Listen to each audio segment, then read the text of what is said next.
Section 499 के अंदर भी जो सेक्शन 499 के इंग्रेडिएंट्स थे वो मैंने आपको बता दिए थे। अभी उसके अंदर की कुछ थोड़ी बहुत चीजें और हमें पढ़ना थी जो हम पढ़ते हैं।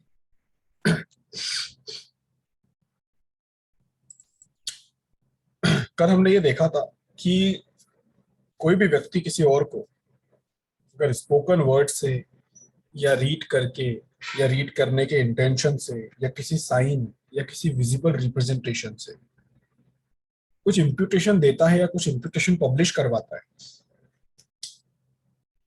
जिस इम्प्यूटेशन के बारे में हमें पता होता है कि सामने वाले की रेपुटेशन को हर्ट होगा, सामने वाले को उस इम्प्यूटेशन से हार्म होगा, फिर भी हम वो इम्प्यूटेशन देते हैं, वो बात हम कहते हैं, तो सामने वाले को डिफेम करने की कोशिश करते हैं। This is called defamation. अब इसमें एक चीज होती है कि जब भी डिफेमेशन हम किसी का करते हैं तो वो हमारे ऊपर केस फाइल करवा सकता है, कंप्लेन कर सकता है, ठीक है, क्योंकि नॉन कॉग्निजेबल ऑफेंस होता है। पुलिस स्टेशन में जाके तो वो एफआईआर करेगा नहीं, नॉन कॉग्निजेबल ऑफेंस है, यानी मजिस्ट्रेट के पास कंप्लेन करेगा, वो बताएगा कि हमने उसका डिफेमेशन किया है, फिर डिफेमेशन का केस हमारे ऊपर चल सकता है।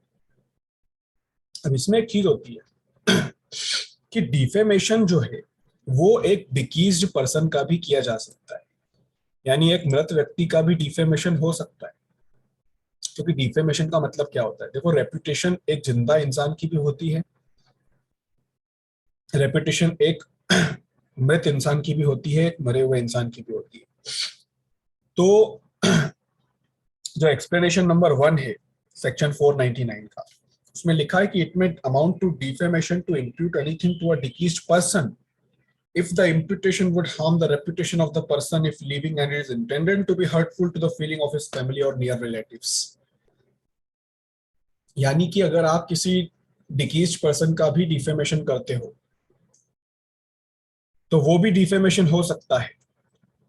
अगर वो व्यक्ति आज जिंदा होता तो उसकी रेपुटेशन को हर्ट होता।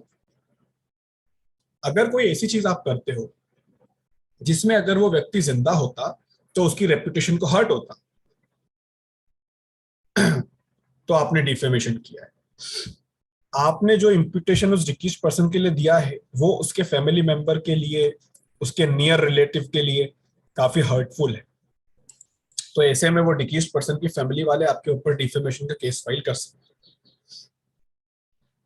उसके बाद अगर आप किसी कंपनी के बारे में कोई इम्प्यूटेशन देते हो या किसी ग्रुप ऑफ पर्सन के बारे में आपको इम्प्यूटेशन देते हो जो कोई बिजनेस रन करते हैं, कंपनी रन करते हैं, तो उसको भी डिफेमेशन कहा जा सकता है। एक्सप्लेनेशन नंबर 2 में आप डिफेमेशन कंपनी का भी कर सकते हो, ग्रुप ऑफ पर्सन का भी कर सकते हो, किसी एसोसिएशन का भी कर सकते हो।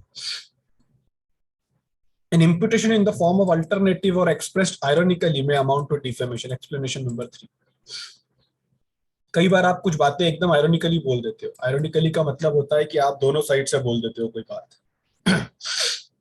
मतलब किसी के बारे में कोई अच्छा तो बोल ही रहे हो, बट साथ में अच्छे के साथ साथ आपने एक बुरी बात भी बोल दी, एक अल्टरनेटिव भी उसका बोल दिया, या आयरोनी आपने वहां पे शो कर दी कि सही भी बोल रहे हो और कुछ गलत भी बोल रहे हो। उससे भी जो गलत वाला पोर्शन है उससे डिफेमेशन को माना जा सकता है। और उसके बाद अगर आप किसी के बारे में कुछ कहते हो, आप किसी के बारे में कोई इम्प्यूटेशन देते हो, तो अगर वो इम्प्यूटेशन डायरेक्टली और इनडायरेक्टली वो सामने वाले व्यक्ति का मॉरल डाउन करे, उसका इंटेलेक्चुअल कैरेक्टर डाउन करे, या उसके किसी ऐसे कैरेक्टर को डाउन करेगी जो उसकी कास्ट से रिलेटेड हो या उसके क्रेडिट को रिलेटेड करता हो, ठीक है, या इन टोटल कोई ऐसा इम्प्यूटेशन जो जनरली डिसग्रेसफुल कंसीडर किया जाता है।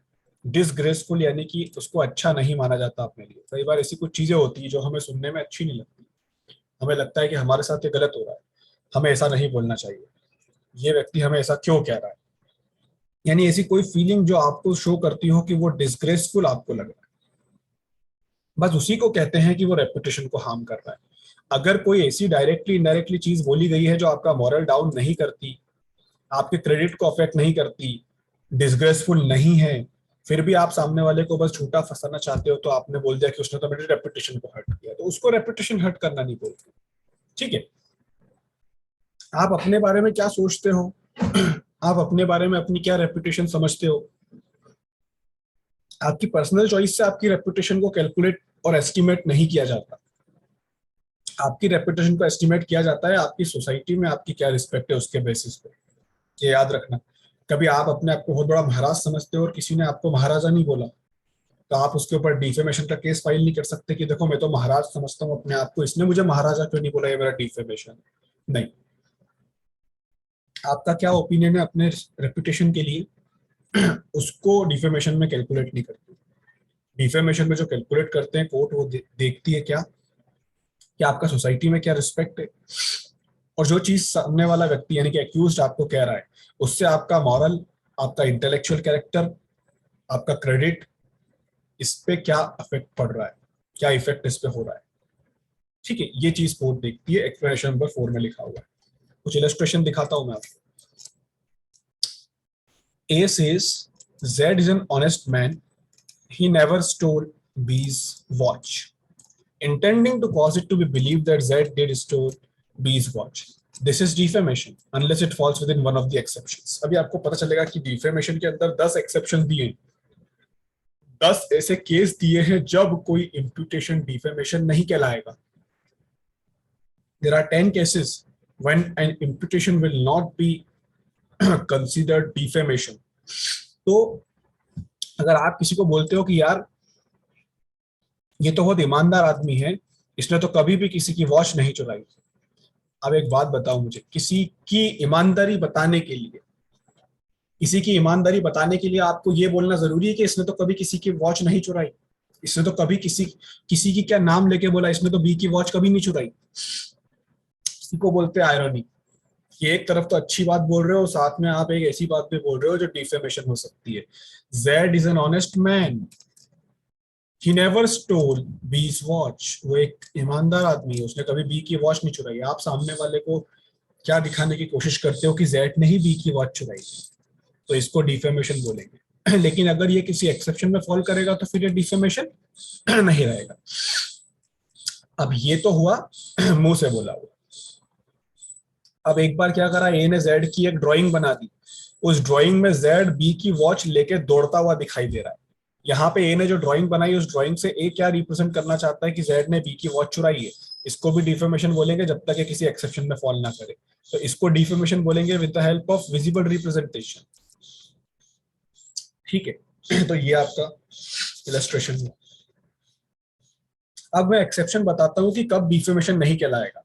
पहला exception, imputation of truth which public good requires to be made or published। ये वाला जो एक्सेप्शन है और एक्सेप्शन नंबर 4 जो है, मतलब एक्सेप्शन नंबर 1 और एक्सेप्शन नंबर 4, इसमें ये माना जाता है कि जो चीज अगर आप इंप्यूट कर रहे हो अगर वो सच है, अगर हम किसी के बारे में सच बोल रहे हैं, मतलब हम जो इंप्यूटेशन, जैसे यहाँ पे इस केस में Z is an honest man, he never stole B's watch, ये बोला ना हमने, हमने इंप्यूटेशन क्या लगाया कि उसने बी की वॉच कभी नहीं चुराई। बट अगर एक पल के लिए मान लो कि उसने बी की वॉच चुराई होती और हम जो बोल रहे हैं वो सच होता, और हम तो किसी के फायदे के लिए ये चीज बोल रहे हैं ताकि कोई और उस पर एकदम से ट्रस्ट ना करे, तो अगर ये सच हम कह रहे हैं तो फिर वो डिफेमेशन नहीं कहलाएगा, क्योंकि हम डिफेम थोड़ी कर रहे हैं, हम तो वही बता रहे हैं जो सच्चाई है। तो imputation of truth, the truth of imputation complaint shall amount to defense if it was for the public benefit that the imputation should be published but not otherwise। whether or not it is for public good is a question of fact। कोई चीज public good के लिए है क्या, ये एक question of fact होता है जो कोर्ट को अपने केस टू केस डिपेंड करता है, कोर्ट को पता लगाना होता है। बट एक चीज और होती है, किसी के बारे में अगर सच भी बता रहे हो, सच भी इंक्लूड कर रहे हो, तो उसमें पीछे कोई पब्लिक बेनिफिट छुपा होना चाहिए। मतलब आप जो सच बता रहे हो लोगों को, वो पब्लिक बेनिफिट के लिए आप बता रहे हो, सिर्फ सामने वाले को डिफेम करने के लिए मत करना। सिर्फ डिफेम करने के लिए भी अगर सच बताओगे तो वो भी गलत चीज है, लेकिन किसी के बेनिफिट के लिए, पब्लिक के बेनिफिट के लिए आप वो चीज बता सकते हो। तो ये पहला एक्सेप्शन था दूसरा एक्सेप्शन बात करता है public conduct of public servant. यानी कि पब्लिक सर्वेंट लोग जो पब्लिक कंडक्ट करते हैं, हम उनके बारे में भी कुछ बोल सकते हैं। बड़ी सिंपल सी बात है कि आप इस कंट्री के सिटीजन हो और एज अ सिटीजन आपको राइट है कि जो पब्लिक मैन आपके लिए काम करता है, पब्लिक सर्वेंट का मतलब क्या होता है। ये लोग पब्लिक सर्वेंट अपने आप को बहुत बड़ा इंसान समझते हैं कि हम इस देश के सरकारी सेवक हैं। एक्चुअल में अगर हम इनको सही नजर से देखें तो ये हमारे सेवक हैं। हमारी सेवा करते हैं, जनता की सेवा करते हैं, जनता के लिए काम करते हैं। और इसीलिए एज अ सिटीजन हमारे पास ये राइट होता है कि अगर वो कुछ भी करें, कोई एक्ट करें, तो हम उस एक्ट को डिस्कस कर सकते हैं, हम उस एक्ट के बारे में पब्लिक को बता सकते हैं। अगर मुझे किसी पब्लिक सर्वेंट के बारे में कुछ पता चला है जो आपको नहीं पता है, तो मैं as a responsive citizen, as a respectable citizen, मैं आपको भी वो चीज बता सकता हूँ।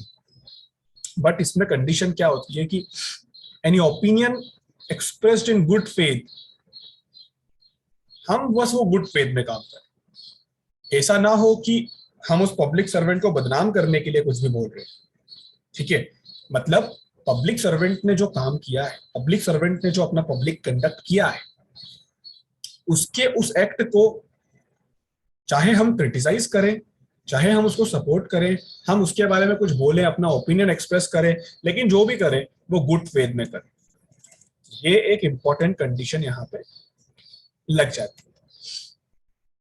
तो it is not defamation to express in good faith any opinion whatever respecting the conduct of public servant in the discharge of the public function or respecting his character so far his character appear in that conduct and no further।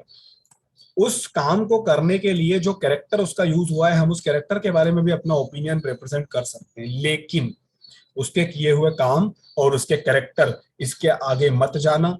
इसके आगे अगर आपने कुछ इंप्लीटेशन दिया तो फिर वो defamation कहला सकता है। यानी आपकी लिमिट भी पब्लिक सर्वेंट के सिर्फ पब्लिक वर्क तक की है, पब्लिक वर्क को करने के रिस्पेक्ट में उसके कैरेक्टर तक की है, और गुड फेथ में वो बात, गुड फेथ में वो ओपिनियन एक्सप्रेस करने तक। Exception number 2। फिर आता है exception number 3, conduct of any person touching any public question.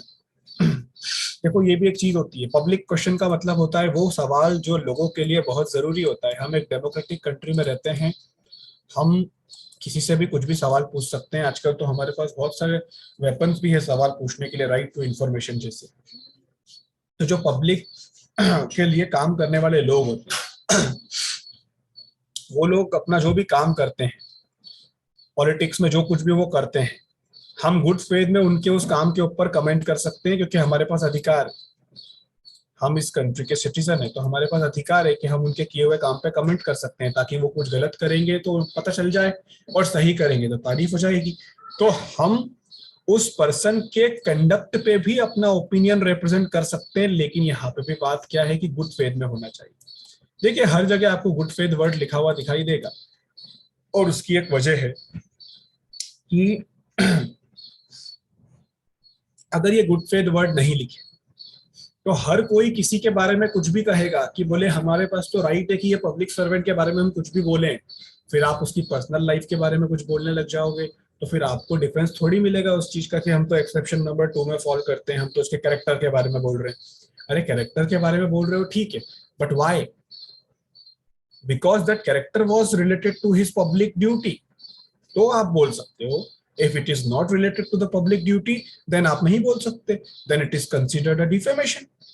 तो गुड फेथ वर्ड बार बार ये शो करने की कोशिश कर रहा है कि whatever you are saying, whatever you are imputing about the opinion, what ever your opinion is about that public servant और public question, it should be made in good faith. फिर आता है exception number 4, publication of reports of proceedings in court. जो court की proceedings होती है, उन court proceedings की रिपोर्ट बना के आप उसको पब्लिश कर सकते हो, लेकिन वो रिपोर्ट एकदम ट्रू रिपोर्ट होना चाहिए। उसमें कुछ एडिटिंग अपनी तरफ से मत करना, कुछ चीजें उसमें अपडेट मत करना, कोई चीज उसमें से काटना छाटना मत।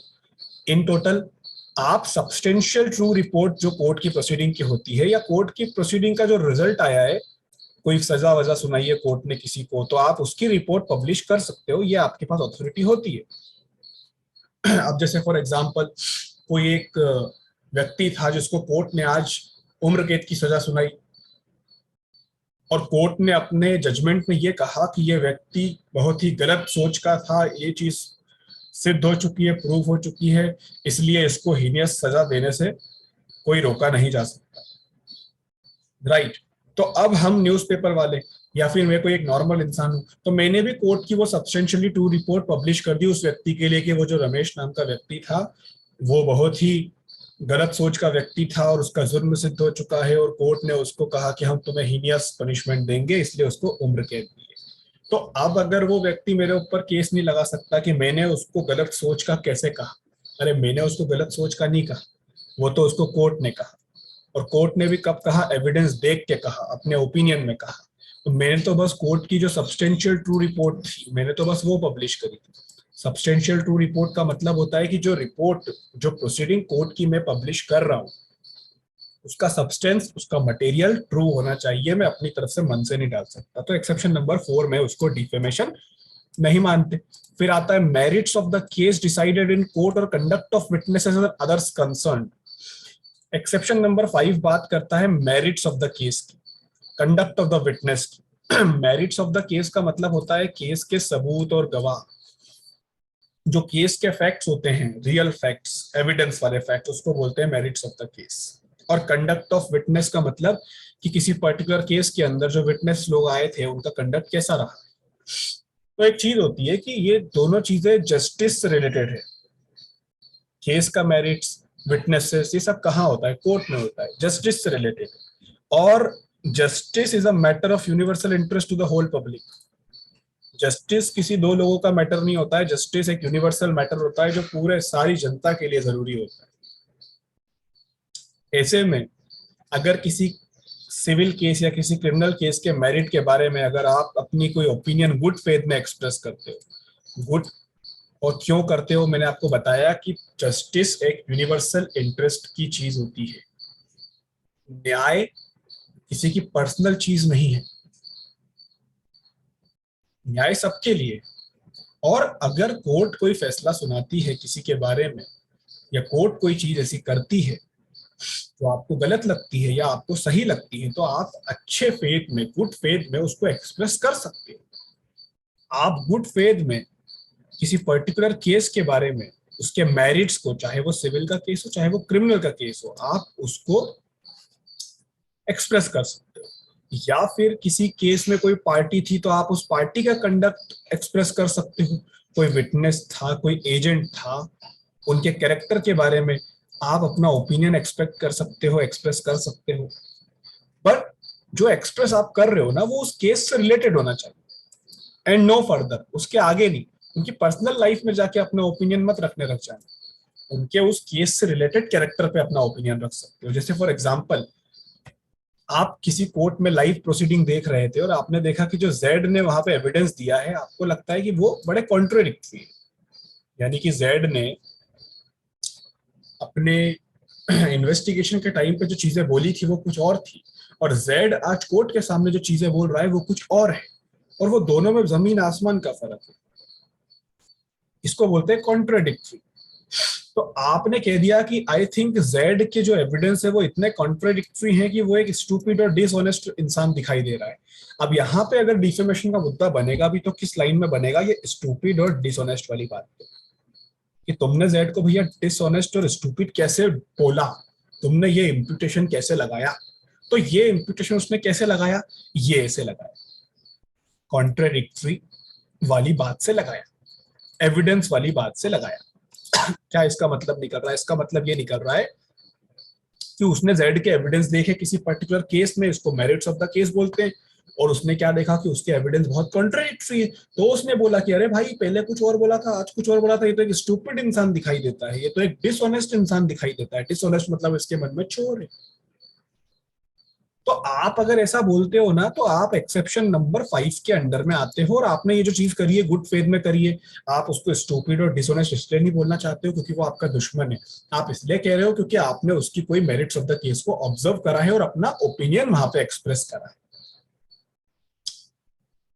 लेकिन अगर आप ऐसा बोल दो किसी को कि I do not believe what Z asserted at the trial because I know him to be a man without veracity. अब एक चीज होती है, देखो इसको समझना, जेड ने अपने एविडेंस में कोर्ट में जो कुछ भी कहा, आप क्या बोल रहे हो, आप कह रहे हो जेड ने जो कुछ भी बोला मैं उसको नहीं मानता क्योंकि मैं जानता हूं कि जेड जो है ना वो एकदम ऐसा इंसान है जिस पर कभी भरोसा ही नहीं किया जा सकता। आप कह रहे हो कि जेड ने कोर्ट में जो कुछ भी कहा मैं वो नहीं मानूंगा क्योंकि जेड पे कभी भरोसा ही नहीं किया जा सकता। अब आप इस एक्सेप्शन के अंदर नहीं आ रहे हो, क्यों? क्योंकि आपने जो डिफेमेशन की लाइन कौन सी होगी इसमें, I know him to be a man of veracity, a man without veracity, मतलब एक ऐसा इंसान जिस पर ट्रस्ट नहीं किया जा सकता, ये आप उसको डिफेम कर रहे हो। और क्यों कर रहे हो, इसकी तो कोई वजह आपने बताई ही नहीं। आप तो बस ये कह रहे हो कि मैं तो उसकी बात, उसने जो भी कहा कोर्ट में मैं बिलीव नहीं करूंगा क्योंकि वो एक ऐसा इंसान है जिस पर ट्रस्ट नहीं किया जा सकता। तो अब की बार आप इस एक्सेप्शन में नहीं हो क्योंकि आपने यहाँ पे जो अपना ओपिनियन रिप्रेजेंट करा है वो केस के फैक्ट पे रिलेटेड नहीं है, वो उस विटनेस के कंडक्ट पे रिलेटेड नहीं है, ये आपका पर्सनल ओपिनियन है उसके बारे में। और इस ओपिनियन के चक्कर में आप कह रहे हो कि मैं उसको बिलीव नहीं करूंगा, जबकि आपने कोर्ट में उसकी प्रोसीडिंग को देख के कुछ भी ओपिनियन नहीं बताया। अगर आप प्रोसीडिंग को देख के पिछले वाले केस में, आई थिंक जेड्स एविडेंस, आपने उसके एविडेंस को देख के बोला था, इसलिए आप एक्सेप्शन में थे। यहाँ पे आप अपने मन से बोल रहे हो और बोलने के बाद कह रहे हो कि मैं इसके एविडेंस को नहीं मानूंगा। तो यहाँ पे आपने जो उसको बोला है, उसको जो आपने कहा है कि वो उस पर वो ट्रस्ट करने वाला इंसान नहीं है, ये आपने अपना ओपिनियन बताया है, तो इसलिए आप यहाँ पे एक्सेप्शन में फॉल नहीं करोगे, आपने उसका डिफेमेशन किया है। फिर आता है exception number 6, merits of public performance. ये बात करता है कि public should be aided by comment in its judgment of the public performance submitted to its judgment. अगर कोई पब्लिक परफॉर्मेंस होता है, पब्लिक परफॉर्मेंस मतलब कि किसी पब्लिक सर्वेंट ने कोई ऐसा पब्लिक वर्क किया है और उन्होंने अपने वर्क को लोगों के ओपिनियन के लिए सबमिट किया है। लोगों के ओपिनियन के लिए सबमिट करना मतलब, देखो मैं पब्लिक सर्वेंट की क्या बात करता हूँ, नॉर्मल व्यक्ति की। अगर आप कोई बुक पब्लिश करते हो और आप वो बुक पब्लिश करवा के दुकानों पे सेल करवाते हो, तो उस बुक को कौन खरीदेगा, उस बुक को पब्लिक खरीदेगी। जैसे ही आपने बुक पब्लिश करवाई, उस बुक को पब्लिक ने खरीदा, पब्लिक उस बुक को पढ़ेगी और पब्लिक उस बुक को पढ़ने के बाद अपना ओपिनियन भी देगी कि उसको वो बुक कैसी लगी। अब यहाँ पे बात क्या होती है, यहाँ पे बात ये होती है कि आपने खुद अपनी बुक को लोगों के जजमेंट के लिए सबमिट किया। अगर आप चाहते थे कि कोई आपकी किताब के बारे में कुछ भी नहीं कहे, तो आप उस किताब को अपने पास रखते, पर्सनल किताब बना के रखते हो उसको। बट जैसे ही आपने उसको पब्लिश करवा के जनता तक पहुंचा दिया, मतलब आपने अपनी किताब को जनता के ओपिनियन के लिए सबमिट कर दिया, आपने लोगों के ओपिनियन के लिए अपनी बुक को सबमिट कर दिया। तो अब अगर लोग आपकी उस बुक के मेरिट्स पे, उस बुक की रिस्पेक्ट में, गुड फेथ में अपना कोई ओपिनियन एक्सप्रेस करेंगे, तो आप ये नहीं कह सकते कि आपका डिफेमेशन किया जा रहा है। अगर आप कोई पब्लिक स्पीच देते हो, तो आप जब पब्लिक स्पीच देते हो तो वहां पे सुनने वाले 100-200 लोग आपकी बात को सुनते हैं। जब आप पब्लिकली कुछ कह रहे हो तो आप अपने आप को सबमिट कर रहे हो उनके सामने कि आप जो कुछ भी कहोगे वो उस पर अपना ओपिनियन एक्सप्रेस कर सकते हैं। If you are making a speech in public, it means you are submitting your speech to the judgment of the public, कि वो आपके स्पीच के बारे में कुछ कहें। अब जैसे मैंने कोई बुक पब्लिश करी, तो किसी ने कह दिया कि मेरी बुक एकदम फुलिश है और मैं तो एक कमजोर इंसान लगता हूं, मैं एक इनडिसेंट इंसान लगता हूं, मैं एक इम्प्योर माइंड का इंसान लगता हूं। किसी ने मेरी बुक के बारे में क्या कहा कि मेरी बुक एकदम फुलिश है और मैं एक कमजोर इंसान लगता हूं, मैं एक इनडिसेंट इंसान लगता हूं, मैं एक इम्प्योर माइंड का इंसान लगता हूं। बट एक चीज समझना, उसने मेरा डिफेमेशन नहीं किया है। क्यों? क्योंकि वो एक्सेप्शन नंबर 6 के अंदर है। एक्सेप्शन नंबर 6 के अंदर क्यों है? अरे भाई, मेरी किताब में मैंने जो लिखा होगा उसको पढ़ के तो वो बोल रहा है कि मैं एक इंडिसेंट इंसान हूं, मैं एक इम्प्योर माइंड का इंसान हूं। मैंने लिखा होगा उस किताब के अंदर ऐसी कोई इंडिसेंट चीज। तो उसने तो ये जो कुछ भी कहा ये गुड फेथ में कहा, और उसने जो कुछ भी कहा उसने मेरे से दुश्मनी के चक्कर में नहीं कहा, उसने मेरी बुक को पढ़ के कहा। मतलब उसने मेरी बुक के मेरिट्स पे अपना ये ओपिनियन मुझे शो करा है, तो इसलिए वो इस एक्सेप्शन में फॉल करता है और ये डिफेमेशन नहीं हुआ। लेकिन अगर वो ऐसा बोलता कि मैं बिल्कुल भी सरप्राइज नहीं हूं, इसकी बुक एकदम फुलिश और इनडिसेंट है, इस चीज से मैं बिल्कुल भी सरप्राइज नहीं हूं, क्योंकि मैं तो जानता हूं वो एक कमजोर आदमी है और वो एक इम्प्योर माइंड का आदमी। मतलब अब आप क्या कह रहे हो, आप एक पब्लिक को आप क्या कह रहे हो, अरे उसकी बुक एकदम फुलिश और इनडिसेंट है, ये तो मैं पहले से ही जानता था, मुझे कोई सरप्राइज नहीं है इस बात का। क्यों? क्योंकि वो तो पहले से ही एक कमजोर आदमी है और एक इम्प्योर माइंड का आदमी है। अब वो एक्सेप्शन के अंदर फॉल नहीं कर रहा है। क्यों? क्यों नहीं कर रहा है वो, समझना बात को। क्योंकि यहाँ पे जो आप मेरे बारे में, ऑथर के बारे में, उस बुक के राइटर के बारे में जो अपना ओपिनियन आप रिप्रेजेंट कर रहे हो, वो आप उसकी बुक के रिस्पेक्ट में नहीं कर रहे हो, वो आप उसकी बुक के रिस्पेक्ट में नहीं कर रहे हो। अगर बुक के रिस्पेक्ट में करते तो बुक पढ़ के करते। आप तो क्या कह रहे हो कि मैं बिल्कुल भी सरप्राइज नहीं हूं कि उसकी बुक एकदम फुलिश है और इंडिसेंट है, क्योंकि वो तो कमजोर आदमी है, इम्प्योर माइंड का आदमी है। मतलब आप तो ये बोल रहे हो कि आपको तो पहले से ही पता था बुक पढ़ने की क्या जरूरत थी। तो यहाँ पे जो आप अपना ओपिनियन यहाँ पे जो एक्सप्रेस कर रहे हो, इन टोटल आप वो गुड फेथ में नहीं कर रहे हो, इसलिए आप यहाँ पे एक्सेप्शन में फॉल नहीं करोगे, आपने डिफेमेशन कर दिया है। तो ये होता है मेरिट्स ऑफ पब्लिक परफॉर्मेंस। फिर आप आइए एक्सेप्शन नंबर 7 पे। एक्सेप्शन नंबर 7 बात करता है censure passed in good faith by person having lawful custody over another. यहाँ पे एक वर्ड है सेंस्योर। सेंस्योर का मतलब क्या होता है? सेंस्योर का मतलब होता है to tell somebody in a strong and formal way that he or she has done something wrong. किसी के बारे में किसी को ऐसा बताना कि उसने कुछ गलत किया है, इसको सेंस्योर करना बोलते हैं। तो अगर कोई आपके बारे में ऐसा सेंस्योर करता है गुड फेथ में, और वो पर्सन वो होता है जिसकी कस्टडी आपके पास है, मतलब आपकी लॉफुल अथॉरिटी उसने अपने ऊपर ले रखी है, तो वो आपके बारे में गुड फेथ में कुछ बोल भी सकता है। जैसे कि एग्जाम्पल दिखाता हूं मैं आपको। एक जज जो है वो एक विटनेस के बारे में कुछ सेंस्योरिंग करता है, गुड फेथ में करता है, या कोर्ट के ऑफिसर के बारे में करता है, या किसी डिपार्टमेंट के हेड के बारे में करता है जो उसके अंडर काम करते हैं। एक पेरेंट अपने बच्चे के बारे में सेंसरिंग करते हैं in the presence of other children, है ना। सेंसरिंग मतलब वही बता रहा हूँ ना, क्योंकि उसने कुछ गलत किया है, कुछ उसने कुछ गलत किया है ऐसा आप बता रहे हो। जैसे कि कई बार नहीं, पेरेंट दूसरे बच्चों के सामने अपने बच्चों को ऐसा सुनाते हैं कि तुमने ऐसा क्यों किया, तुमने ये गलत किया है, ऐसा है, देखो वो शर्मा अंकल का बच्चा कितना अच्छा काम करता है और तुम देखो क्या करते हो। एक तरह से आप बच्चे की सेंसरिंग कर रहे हो। लेकिन यहाँ पे सवाल क्या उठता है कि आप उस बच्चे की ऐसी सेंसरिंग क्यों कर रहे हो? आप ही का बच्चा है, गुड फेथ में कर रहे हो ना आप तो उसको ये सिखाना चाहते हो ना उसने कुछ गलत किया है। एक स्कूल मास्टर, एक स्कूल मास्टर को बच्चे के पेरेंट्स ने ये अथॉरिटी दे रखी है कि आप हमारे बच्चों को पढ़ाओ और आप हमारे बच्चों को सही राह पे चलना सिखाओ। तो ऐसे में अगर वो स्कूल मास्टर उस बच्चे को दूसरे बच्चे के सामने गुड फेथ में अगर कुछ कह देता है, कुछ सेंसरिंग कर देता है, ठीक है, तो वो भी एक्सेप्शन नंबर 7 के अंदर फॉल करता है। ठीक है। मास्टर अपने सर्वेंट के बारे में कुछ बोल सकता है, बैंकर कैशियर के बारे में कुछ बोल सकता है गुड फेथ में। ठीक है, ये सबके सभी एक्सेप्शन में फॉल करते हैं। थोड़े बहुत इलस्ट्रेशन मैंने दे दिए, बाकी सब आप समझ जाना, सिंपल सी बात है। अगर आपकी किसी के ऊपर लॉफुल अथॉरिटी है और ऐसे में आप उसके बारे में गुड फेथ में कोई सेंसरिंग पास करते हो, वो डिफेमेशन नहीं कहलाएगा। लेकिन रिस्पॉन्सिबल यहाँ पे इंपॉर्टेंट चीज क्या है? यहाँ पे इंपॉर्टेंट चीज कि आपकी लॉफुल अथॉरिटी उसके ऊपर होना चाहिए। जज की अथॉरिटी होती है विटनेस के ऊपर, जज की अथॉरिटी होती है कोर्ट के ऑफिसर के ऊपर, किसी हेड ऑफ डिपार्टमेंट की अथॉरिटी होती है उस डिपार्टमेंट के ऊपर, एक पेरेंट की अथॉरिटी होती है बच्चों के ऊपर, एक स्कूल मास्टर की अथॉरिटी होती है बच्चों के ऊपर जब वो स्कूल में होते हैं, तो एक मास्टर की अथॉरिटी होती है सर्वेंट के ऊपर। ठीक है, तो ये अथॉरिटी आपने उनके ऊपर रखी है और उस अथॉरिटी में गुड फेथ में आप कुछ सेंसरिंग उनको करते हो, तो एक्सेप्शन नंबर 7 में आप फॉल करते हो। फिर आप आइए एक्सेप्शन नंबर 8 पे। एक्सेप्शन नंबर 8 क्या बात करता है? It provide that it is not defamation to prefer in good faith an accusation against any person to any of those who have lawful authority over that person with respect to the subject matter of the accusation. Example है समझना। एक ए नाम का व्यक्ति था, उसने good faith में magistrate के सामने जेड को एक्यूज कर दिया, मतलब उसने मजिस्ट्रेट के सामने जेड पे आरोप लगा दिया।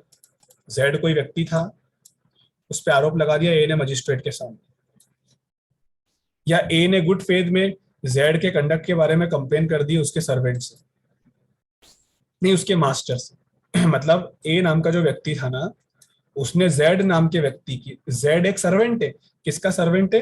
किसी का सर्वेंट होगा। तो ए ने उसके मालिक के पास जाके उसके कंडक्ट के बारे में कंप्लेन कर दी। कंडक्ट के बारे में मतलब कि उसने कुछ चोरी वोरी करी होगी कहीं पे, तो उसने वो कंडक्ट के बारे में आके बता दिया। ए ने गुड फेथ में जेड के कंडक्ट के बारे में कंप्लेन कर दी उसके फादर से, मतलब किसी बच्चे की कंप्लेन आपने उसके फादर से कर दी, तो आप सब इस एक्सेप्शन के अंदर आते हो, उसको डिफेमेशन नहीं बोलेंगे, क्योंकि आपने यहाँ पे जो एक्यूजेशन लगाया है, जो आरोप आपने लगाया है, वो गुड फेथ में लगाया है। और आपने किसको लगाया जाके, वो उसको जिसके पास उस व्यक्ति की लॉफुल अथॉरिटी है। इसमें आप समझना, ये इंपॉर्टेंट चीज है। किसी किसी एक्यूज की लॉफुल अथॉरिटी किसके पास है? मजिस्ट्रेट के पास। तो आपने मजिस्ट्रेट के सामने जाके उसका एक्विजिशन लगाया। एक सर्वेंट की अथॉरिटी किसके पास है? उसके मास्टर के पास। तो आपने मास्टर के पास जाके आरोप लगाया। एक बच्चे की अथॉरिटी किसके पास है? उसके पेरेंट के पास। तो आपने आरोप कहाँ जाके लगाया? पेरेंट के पास लगाया। तो आप उसके पास जाके ये एक्विजिशन लगाते हो गुड फेथ में, जिसके पास लॉफुल अथॉरिटी होती है उस पर्सन की। तो एक्सेप्शन नंबर 8 में आप फॉलो करोगे। फिर बात करते हैं एक्सेप्शन नंबर 9 की। Imputation made in good faith by person for protection of his और अदर्स इंटरेस्ट। आप अपने फायदे के लिए किसी के ऊपर इम्प्यूटेशन लगाते हो गुड फेथ में, तो उसको भी डिफेमेशन नहीं बोलते। जैसे फॉर एग्जांपल कि आप एक शॉपकीपर हो, और आपकी शॉप पे आपने एक व्यक्ति रख रखा है बी नाम का, जो आपकी शॉप को चलाता है। आप तो चले जाते हो अपने घर पे, आपने अपने नौकर को बोल के रखा है कि तू शॉप चला, जो भी सामान है वो बेचना बेचना, जो भी करना है वो करना, ठीक है। तो आप आज आपने अपने जो दुकान वाला, आपका जो व्यक्ति है जो आपका काम करता है बी नाम का, आप उसको क्या बोल के गए हो आज? आप उसको बोल के गए हो कि देख, जेड अगर आए ना तो उसको कुछ भी मत देना। अगर जेड नाम का व्यक्ति आए तो उसको कुछ भी मत बेचना जब तक कि वो रेडी मनी ना दे, मतलब जब तक वो पैसे ना दे। अगर वो सामान लेने आए और पैसे लेके आए तो ही उसको सामान देना, वरना मत देना, क्योंकि मुझे उसकी ऑनेस्टी पे कोई भरोसा नहीं है। आपने उस व्यक्ति के बारे में अपने नौकर से क्या बोल दिया, जो आपकी दुकान पे काम करता है, उसको क्या बोल दिया कि जेड अगर आए तो उसको कुछ भी मत देना जब तक वो पैसे लेके ना आए, क्योंकि मुझे उसकी ऑनेस्टी पे बिल्कुल भी भरोसा नहीं है, मुझे उसकी ईमानदारी पे बिल्कुल भी भरोसा नहीं है। तो अब जिस व्यक्ति के बारे में आपने ऐसा बोला है जेड के बारे में, वो जेड ऐसा बोल सकता है ना कि तुमने तुम्हारे नौकर के सामने मेरी बेइज्जती करी है, तुमने मुझे ऑनेस्टी नहीं दिखाया। बट एक चीज समझो, अगर वो दुकान का मालिक जो है ए नाम का, अगर वो अपने दुकान वाले से, अपने दुकान पे काम करने वाले बी वाले व्यक्ति से ऐसा कुछ कह रहा है, तो वो क्यों कह रहा है? क्योंकि वो अपने इंटरेस्ट को प्रोटेक्ट करने के लिए ऐसा बता रहा है। अगर वो उसके नौकर को बोलेगा कि इसको कुछ भी मत बेचना, तो कुछ तो बताना पड़ेगा ना क्यों नहीं बेचना। उसने तो अपने फायदे के लिए ये चीज बोली है, तो वो एक्सेप्शन नंबर 9 में फॉल करेगा। मतलब आप अगर कोई ऐसे पर्सन को कम्युनिकेशन करते हो, कोई ऐसा कम्युनिकेशन करते हो जो आपको अपने इंटरेस्ट के लिए होता है, अपने फायदे के लिए होता है, उसको भी डिफेमेशन नहीं बोलेंगे। बट एक चीज होती है कि वो गुड फेथ में आपको बोलना पड़ेगा, और ऐसा नहीं है कि आप उसको पेपर में पब्लिश करवा दो, ठीक है। तो ये चीज आप याद रखिए। और exception number 10, caution intended for good of person to whom conveyed or for public good. कई बार कुछ चीज आप किसी व्यक्ति के अच्छे के लिए या जनरल पब्लिक के अच्छे के लिए करते हो एज अ कॉशन। जैसे फॉर एग्जांपल कि कोई एक बैंक है, उस वो बैंक फ्रॉड कर रही है सबके साथ, उस बैंक का जो ओनर है वो सबके साथ फ्रॉड कर रहा है, उसने 15-20 लोगों के साथ फ्रॉड कर दिया। अब वो किसी के पास गया लोन दिलवाने के लिए, तो आपने उसके पास जाके बोल दिया, अरे मत लेना भाई लोन वोन, ये फ्रॉड करती है बैंक, ये तो बड़े फ्रॉडस्टर है। वो पर्सन सामने ही बैठा हुआ था, उसने बोला कि तुमने मेरा डिफेमेशन कर दिया। आपने डिफेमेशन नहीं किया। क्यों नहीं किया? क्योंकि आपने उस व्यक्ति को बोला है कि ये लोग फ्रॉडस्टर है, मत करना इनके पास लोन। आप उस इंसान के इंटरेस्ट को प्रोटेक्ट करना चाहते हो, एक तरह से उसे कॉशन देना चाहते हो गुड फेथ में कि भाई सावधान हो जा, इन लोगों ने बहुत लोगों के साथ फ्रॉड किया है, तो सावधान हो जा। तो किसी के गुड के लिए, किसी के अच्छे के लिए कॉशन करना, या जनता के लिए अच्छा करना, पब्लिक के लिए अच्छा करना, ऐसे क्वेश्चन को अगर आप देते हो तो किसी का डिफेमेशन उसको नहीं माना जाएगा, ठीक है। देखिए 10 एक्सेप्शन थे इसके अंदर, काफी ज्यादा होते हैं 10 एक्सेप्शन, और आपको ये समझना पड़ेगा कि 10 एक्सेप्शन काम की। क्योंकि ये 10 एक्सेप्शन क्या शो करते हैं कि क्या डिफेमेशन नहीं होगा, ठीक है। अब बात करते हैं पनिशमेंट फॉर डिफेमेशन की। सेक्शन 500 में डिफेमेशन की पनिशमेंट मिलती है। पनिशमेंट की बात करते हैं तो इसमें लिखा है कि देखो, no court shall take cognizance of this offence except upon a complaint made by the person aggrieved. मतलब जब तक एग्रीव्ड पर्सन कंप्लेंट ना करे तब तक कॉग्निजेंस नहीं लिया जाएगा। That is what we call non cognizable offence. इसमें सिंपल इंप्रिजनमेंट होता है 2 सालों तक का, या फिर फाइन, या फिर दोनों। ठीक है, मतलब इतना लंबा सेक्शन हमने पढ़ा, इतना लंबा सेक्शन पढ़ा जिसमें अपन इतनी देर से सिर्फ एक्सेप्शन पढ़ रहे थे। सजा को आप देखोगे तो आप कहोगे कि इतना बड़ा भी ऑफेंस नहीं है, सिंपल इंप्रिजनमेंट मिलता है 2 साल तक का, 2 साल तक का हो सकता है।